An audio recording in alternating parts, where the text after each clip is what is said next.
बिस्मिल्लाहिर्रहमानिर्रहीम। मेरी आंख खुली तो मुझे अंधेरे के सिवा और कुछ भी दिखाई नहीं दे रहा था। मैं होश में आकर भी अब तक बेहोशी की कैफियत में थी। मेरे सोचने समझने की सारी सलाहियतें सलब हो चुकी थी। मैं बस खाली खाली नजरों से अंधेरे में देख रही थी। उस वक्त मेरा जहन बिल्कुल ही खाली था। आहिस्ता आहिस्ता मेरे हवास लौटने लगे थे तो मुझे एहसास हुआ कि मैं सख्त पथरीली जमीन पर लेटी हुई हूं। मैंने जमीन पर उंगलियां फेरी तो मुझे एहसास हुआ कि जमीन किसी बहुत ही सख्त और नोकीली चीज से बनी हुई है। मुझे अपना पूरा जिस्म सुन सा होता हुआ महसूस हो रहा था। मैंने लेटे हुए ही गर्दन घुमाकर अपने आसपास देखने की कोशिश की, मगर मुझे कुछ भी दिखाई नहीं दिया। एकदम ही मेरे सर में दर्द की एक लहर सी उठी।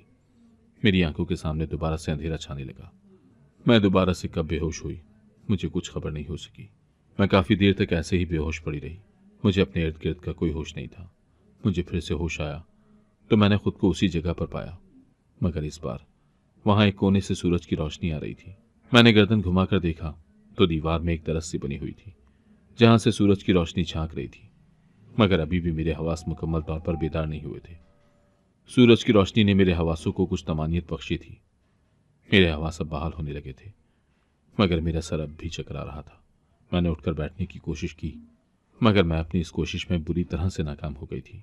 मुझे अपने इर्द गिर्द सब कुछ घूमता हुआ महसूस हो रहा था। मेरे सर में भी शदीद दर्द उठ रहा था। मैं नहीं जानती थी कि मैं कैसे बेहोश हुई हूँ, मगर फिर सब कुछ याद आते ही मेरे हवास आहिस्ता आहिस्ता बहाल होने लगे। तो कुछ हिम्मत करके मैं अपनी जगह पर उठ के बैठ गई और मैंने अपना सर पकड़ लिया। मुझे एकदम ही अपनी बहनों का ख्याल आया। मैंने उनकी तलाश में नजर दौड़ाई तो मुझे चारों जानिब अंधेरे और सन्नाटे के अलावा कुछ न दिखाई दिया। अब मुझे हकीकी मायनों में परेशानी होने लगी थी।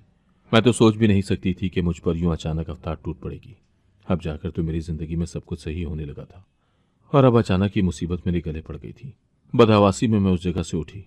एकदम ही मेरी आंखों के सामने अंधेरा छा गया और मैं दूसरे ही लम्हे वहीं बैठ गई।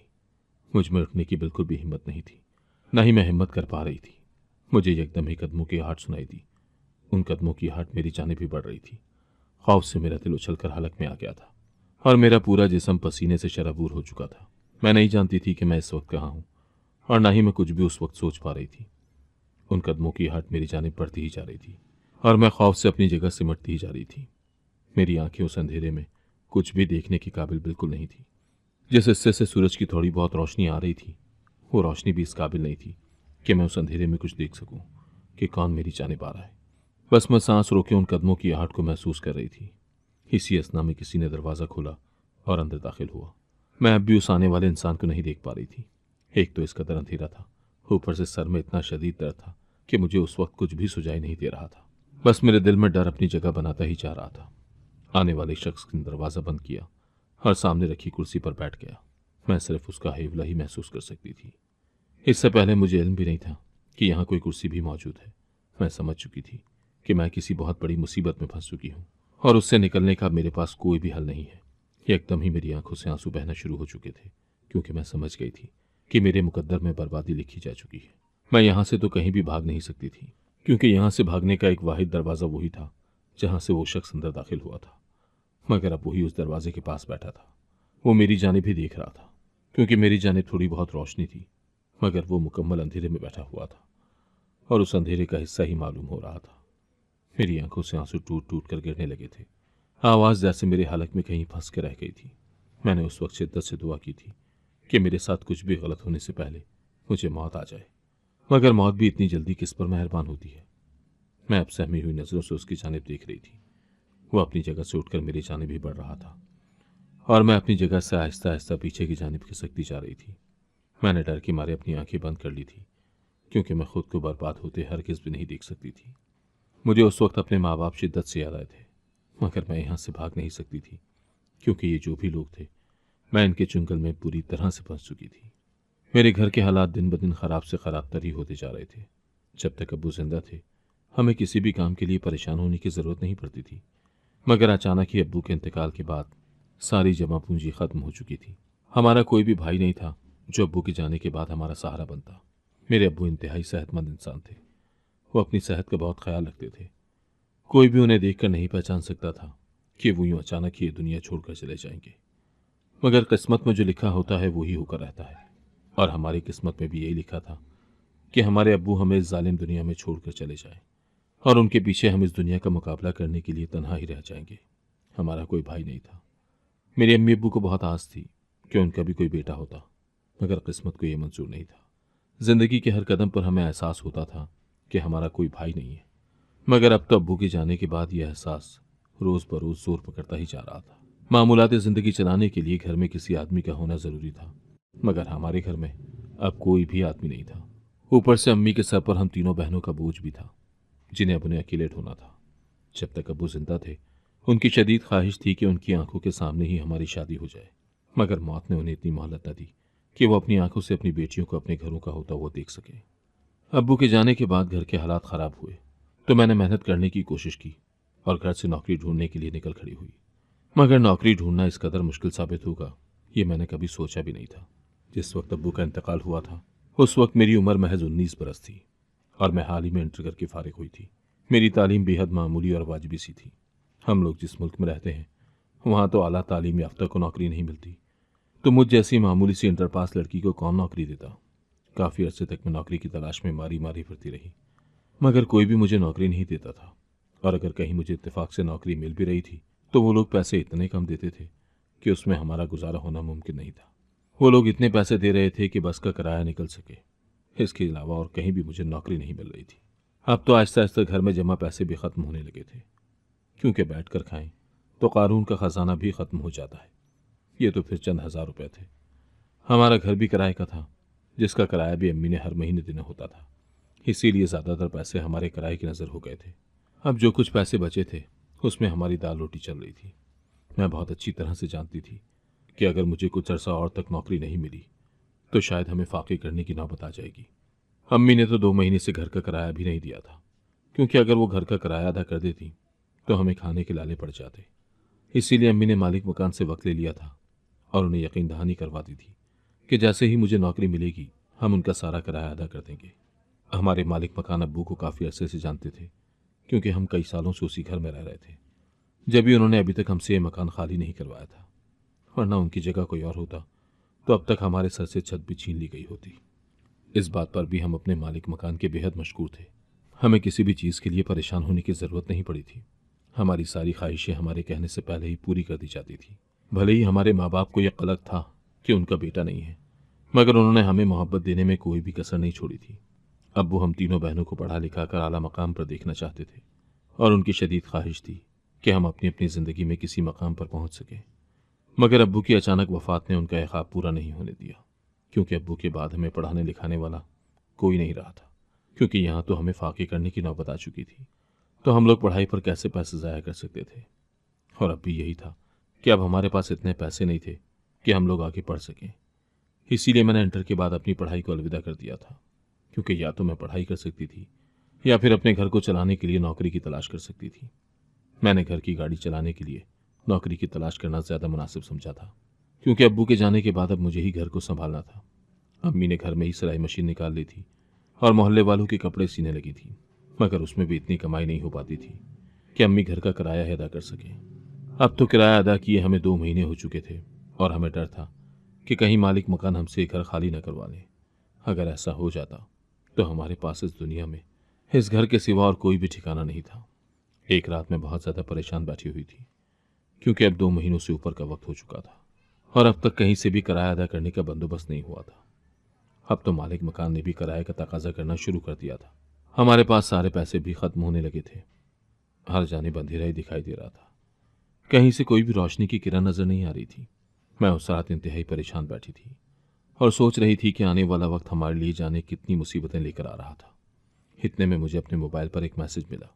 वो मैसेज पढ़कर पहले तो मुझे हैरत हुई, फिर मैंने सोचा कि ज़रूर कोई बेवकूफ़ बना रहा है। जब भी मैंने उस मैसेज की जानिब ज़्यादा ध्यान नहीं दिया, मगर वक्फे वक्फे से मुझे उसी नंबर से मैसेज मौसूल होते रहे। उस वक्त मैं इस कदर परेशान थी कि अगर कोई मुझे सफाई करने का काम भी देता तो मैं वो कर लेती। एक बार फिर मुझे मैसेज मौसूल हुआ तो मैंने मोबाइल उठाकर देखा। वो मैसेज किसी ऑनलाइन जॉब का था। मुझे उस वक्त पैसों की अशद ज़रूरत थी, इसीलिए मैंने अपनी किस्मत आजमाने का फ़ैसला किया और उसी नंबर पर जवाब भेज दिया। कुछ ही देर बाद मुझे जवाब मौसूल हो गया। मैं नहीं जानती थी कि उस नंबर के पीछे कौन है, मगर मुझे जॉब की ज़रूरत थी। उस वक्त मेरे पास उस जॉब के सिवा और कोई भी चारा नहीं था, इसीलिए मैंने बगैर कुछ जाने ही ये जॉब करने का फ़ैसला कर लिया। मैंने उनसे पूछा कि ये जॉब किस नौइयत की है और मुझे क्या करना होगा। ये सब मैंने लिख कर उन्हें सेंड कर दिया। कुछ देर तक तो खामोशी छाई रही। फिर कुछ देर बाद मुझे जवाब मौसूल हुआ कि अगर मैं ये जॉब करना चाहती हूँ तो अपना शनाख्ती कार्ड नंबर और घर का पता उन्हें भेज दूँ। मैं ये पढ़कर गहरी सोच में डूब गई और सोचने लगी कि क्या किसी अजनबी को यूं अपना शनाख्ती कार्ड नंबर और घर का पता भेजना चाहिए। मगर फिर इसके सिवा मेरे पास और कोई रास्ता भी नहीं था। मैंने कुछ देर सोचने के बाद ये दोनों चीज़ें उसी नंबर पर सेंड कर दी। मेरा मैसेज फौरन ही देख लिया गया और साथ ही मुझसे मेरा पूरा नाम भी पूछ लिया गया था। फिर मैसेज मौसूल हुआ कि कल बता देंगे मुझे कि ये नौकरी मिल सकती है या नहीं। मगर अब तक मुझे काम की नौइयत के बारे में कुछ भी नहीं बताया था। मैं भी कल का इंतज़ार करने लगी और सोचने लगी कि ये जो भी नौकरी होगी मैं कर लूँगी, ताकि चंद पैसों का आसरा तो हो सके। अगले दिन मैं पूरा वक्त उस मैसेज का इंतज़ार करने लगी, मगर पूरा दिन गुजर गया, मुझे कोई भी मैसेज मौसूल नहीं हुआ। तो मैं उस जॉब की तरफ से नाउम्मीद होने लगी थी। रात भी हो गई और मैं मोबाइल हाथ में पकड़े बैठी रही। रात भी आहिस्ता आहिस्ता गुजरती ही जा रही थी, मगर कोई भी मैसेज मुझे मौसूल नहीं हो रहा था। अब तो मैं बिल्कुल ही नाउम्मीद हो गई थी और सोचने लगी थी कि किसी ने मेरे साथ ज़रूर कोई मजाक किया है, वरना ऐसे ही हर किसी को घर बैठे नौकरी थोड़ी मिल जाती है। ये सोचकर मैंने अपना फ़ोन साइड पर रख दिया और सोने की तैयारी करने लगी। इसी अवस्था में मेरे मोबाइल पर 3-4 मैसेज एक साथ ही मौसूल हो गए। मैंने जल्दी से मोबाइल उठाकर देखा तो कल वाले नंबर से ही मुझे मैसेज मौसूल हुए थे। उसमें उन्होंने मुझे बताया था कि मेरी जॉब कंफर्म कर दी गई है, मगर मुझे अब भी काम की नौइयत के बारे में कुछ भी अंदाज़ा नहीं था। मुझे यूँ बार बार पूछना भी मुनासिब नहीं लग रहा था। फिर मुझे कुछ देर बाद दोबारा मैसेज मौसूल हुआ। उसमें उन्होंने मुझसे कहा था कि मैं उन्हें अपनी एक अदद तस्वीर भेज दूँ। ये सुनकर मुझे बहुत ही अजीब लगा और मैं सोचने लगी कि ज़रूर कोई मेरे साथ मजाक कर रहा है, वरना मुझे तो ऑनलाइन जॉब करनी थी। आखिर ऑनलाइन जॉब में तस्वीर का क्या काम हो सकता है। मैंने सोच लिया था कि अब मैं मजीद कोई भी मजाक बर्दाश्त नहीं करूंगी। मैंने उस मैसेज का कोई भी जवाब नहीं दिया, मगर दूसरी जानिब से बहुत ही महारत के साथ बात की जा रही थी। मैंने सोचा कि एक बार अपनी तस्वीर भेजने में क्या हर्ज हो सकता है, ये लोग तस्वीर देखकर जवाब देते होंगे। ये सोचकर मैंने अपनी एक तस्वीर सेंड कर दी। तस्वीर भेजते ही दूसरी जानिब मुकम्मल तौर पर खामोशी छा गई। मैं शिद्दत से उनके जवाब का इंतजार करने लगी थी। मुझे तो अब तक ये भी नहीं पता था कि फ़ोन की दूसरी जानिब कौन मुझसे बात कर रहा है। मैं तो बस अपनी किस्मत को आजमा रही थी और इसके सिवा मेरे पास और कोई चारा भी नहीं था, क्योंकि उस वक्त मुझे पैसों की अशद ज़रूरत थी और मैं कैसे भी करके पैसे कमाना चाहती थी। जब भी मैं अनजान नंबर से मौसूल होने वाले सारे मैसेजेस का जवाब दे रही थी, इसी आस पर थी कि शायद मुझे ये नौकरी मिल जाए, और मैं दिल में दुआ भी कर रही थी कि मेरे साथ ही कोई मजाक ना हो, बल्कि हकीकत में मुझे नौकरी मिल जाए। कुछ देर बाद उसी नंबर से मुझे एक मैसेज मौसूल हुआ। उसमें मेरा अकाउंट नंबर पूछा। इस बार भी नौकरी मिलने के लालच में मैंने जल्दी से अपना अकाउंट नंबर सेंड कर दिया। फिर दूसरी जानिब मुकम्मल तौर पर खामोशी छा गई। कुछ देर तक तो मैं इंतज़ार करती रही, मगर जब कोई मैसेज नहीं आया तो मैं सो गई। अगले दिन जब मैं सोकर उठी और अपना मोबाइल उठाकर देखा तो मेरे अकाउंट में उसी नंबर से 1000 रुपये भेजे गए थे। मुझे हैरत हुई कि अभी तक उन लोगों ने ना ही मुझे जॉब की कोई नौयत बताई और ना ही काम बताया, तो मुझे 1000 रुपये क्यों भेज दिए। मगर उस वक्त ये 1000 भी मेरे लिए एक बहुत बड़ी रकम थे। उन 1000 रुपयों से हमारे बहुत से मसाइल हल हो सकते थे। मैंने उस नंबर पर मैसेज किया कि शायद आपसे ये 1000 रुपये गलती से सेंड हो गए हैं। कुछ देर बाद मुझे उसी नंबर से मैसेज मौसूल हुआ और उसमें लिखा था कि ये पैसे उन्होंने गलती से सेंड नहीं किए, बल्कि कल जो मैंने काम किया था ये उसके पैसे हैं। मुझे ये मैसेज पढ़कर शदीद हैरत हुई और मैं सोचने लगी कि कल तो मैंने कुछ भी नहीं किया है। जब मुझे पता ही नहीं है कि करना क्या है, तो मैं कैसे कोई काम कर सकती हूँ। ये बात मैंने उनसे पूछी, मगर दूसरी जानिब से मुकम्मल तौर पर खामोशी छा गई थी। इसीलिए मैंने ज़्यादा पूछना मुनासिब ना समझा और उस वक्त खामोश हो गई। रात होते ही मुझे उसी नंबर से मैसेज मौसूल हुआ कि मैं अपनी कोई दूसरी तस्वीर भेज दूँ।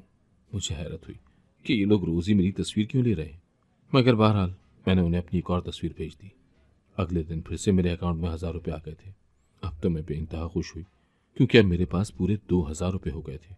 मगर मुझे साथ ही डर भी लगने लगा और सोचने लगी कि ये लोग रोज़ ही मेरी तस्वीर क्यों मांग रहे हैं।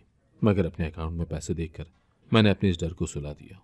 अब रोज़ ही उन्हें तस्वीर भेजने लगी और बदले में रोज़ ही 1000 रुपये मिल जाया करते थे। पहले पहल तो ये काम करने में मुझे बहुत डर सा महसूस हुआ, मगर फिर पैसे देखकर मैंने अपने डर को नज़रअंदाज कर दिया और पैसों की खातिर ये काम करने लगी थी, क्योंकि मुझे उन पैसों की ज़रूरत थी।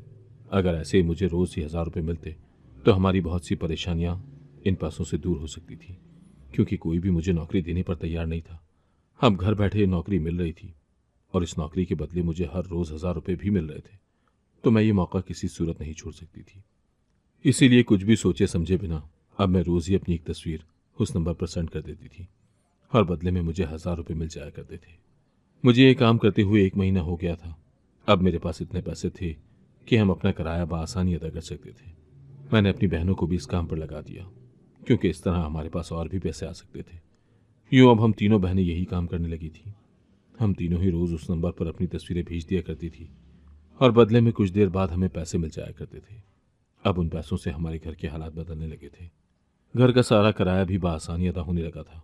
नौबत यहाँ तक आ गई थी कि अब मालिक मकान ने हमसे वाज़ेह तौर पर कह दिया था कि अब अगर हम उसे किराया नहीं अदा करेंगे तो हमें ये घर खाली करना पड़ेगा। मगर जब हमने उसे उसका सारा किराया अदा कर दिया तो उसने हमें दोबारा से उस घर में रहने की इजाज़त दे दी। अब हम आराम से वापस अपने घर में रहने लगे थे।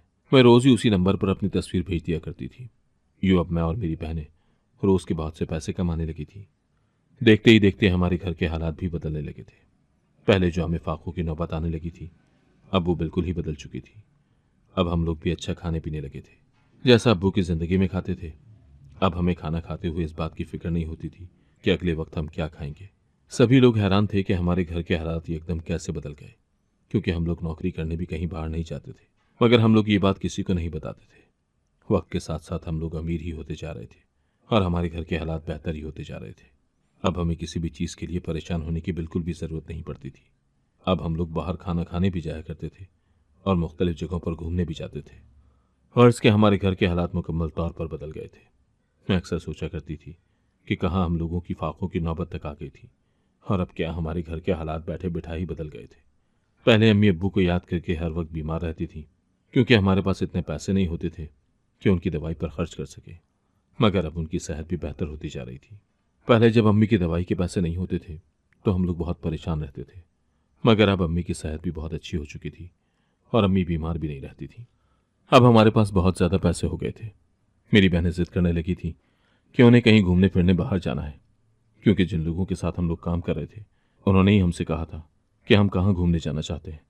ये बात उन्हें बता दें, फिर वो अपनी तरफ से सारा इंतज़ाम कर देंगे, क्योंकि वो लोग हमारे काम से खुश थे और खुश होकर हमें घूमने जाने के लिए कह रहे थे।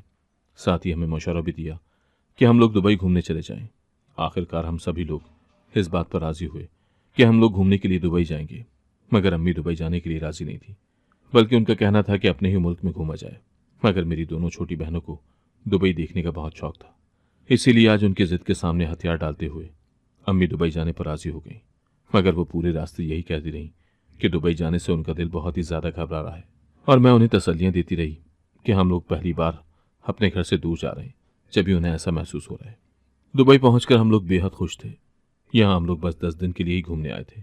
दुबई पहुंचकर हम लोग एयरपोर्ट से करीब एक होटल में पहुंच गए और वहां अपने लिए 2 कमरे किराए पर ले लिए।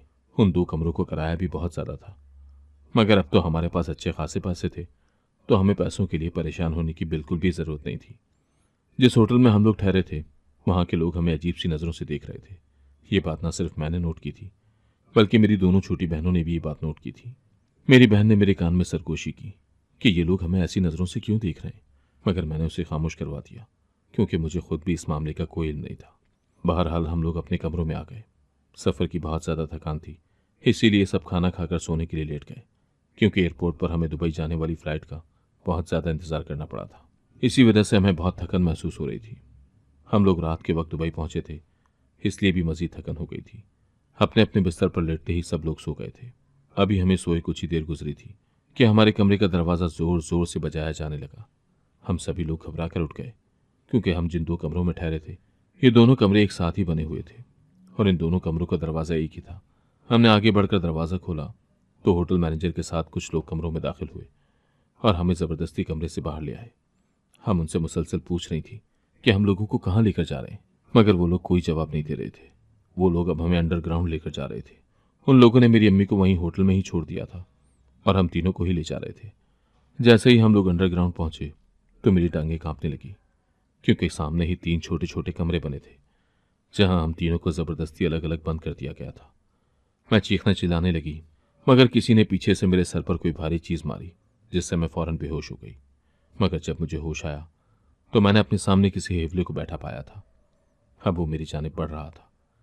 वो मेरे सामने आकर बैठ गया और मैं उसकी जानिब खौफज़दा नज़रों से देख रही थी। उसने अपनी जेब से मोबाइल निकाला और एक तस्वीर निकालकर मेरे सामने कर दी। वो तस्वीर देखकर मेरी आंखें फटी की फटी रह गईं, क्योंकि उस तस्वीर में चेहरा तो मेरा था, मगर जिस्म किसी और का था। मैंने उस तस्वीर से नजरें हटाकर उस अजनबी की जानिब देखा। उसने मुझसे पूछा, क्या ये तुम हो? मैंने उससे कहा, ये मैं हूं, मगर ये जिस्म मेरा नहीं है। इस तस्वीर को एडिट किया गया है। यह सुनकर उसके माथे पर तीवरियां चढ़ गईं। उसने मुझसे पूछा, क्या ये काम तुम अपनी मर्जी से करती हो? तो मैंने उस अजनबी को सारी बात बता दी और साथ ही ये भी बता दिया था कि मैंने किस मजबूरी में ये काम किया था। खाने के लाले पड़े थे और हमारे सर से छत छिनने वाली थी। ये सुनकर उसने मुझे बताया कि ये लोग तुम्हारी और तुम्हारी बहनों की तस्वीरों को अपने गलत मकासद के लिए इस्तेमाल करते हैं, और जब इन लोगों का काम हो जाता है तो फिर वो उन लड़कियों को दुबई सैर करवाने का बहाना करके यहाँ पर लाकर बेच देते हैं। मैं यहाँ का एक पुलिस वाला हूँ। मैं तुमसे सारी सच्चाई जानने के लिए तुम्हें यहाँ लाया हूँ, क्योंकि कल सुबह तक तुम किसी गिरोह के हत्थे चढ़ चुकी होती। मैं उस अजनबी के पांव पड़ गई और उससे कहा कि मुझे और मेरी बहनों को सही सलामत मेरे मुल्क पहुंचा दो। उस अजनबी ने हम पर रहम किया और हमें सही सलामत हमारे मुल्क भिजवा दिया। यहाँ पर आकर हम लोगों ने अपनी रिहाइश और फ़ोन नंबर सब बदल लिए, क्योंकि अब हम दोबारा उस गिरोह की चुंगल में नहीं फंसना चाहते थे। आज भी ये सोचकर हमारी रूह कांप जाती है कि अगर उस वक्त उस रहमदिल पुलिस वाले ने हमारी मदद ना की होती तो शायद हम लोग दुबई में एक बदतरीन जिंदगी गुजार रहे होते। वो होटल वाले भी हमें अजीब सी नज़रों से इसीलिए देख रहे थे क्योंकि वो लोग भी समझ गए थे कि उस गिरोह के हाथों हम लोग यहाँ बेचने के लिए लाई गई हैं। तभी उन्होंने पुलिस को बुलाया था। हम आज भी उस पुलिस वाले को दुआएं देती हैं।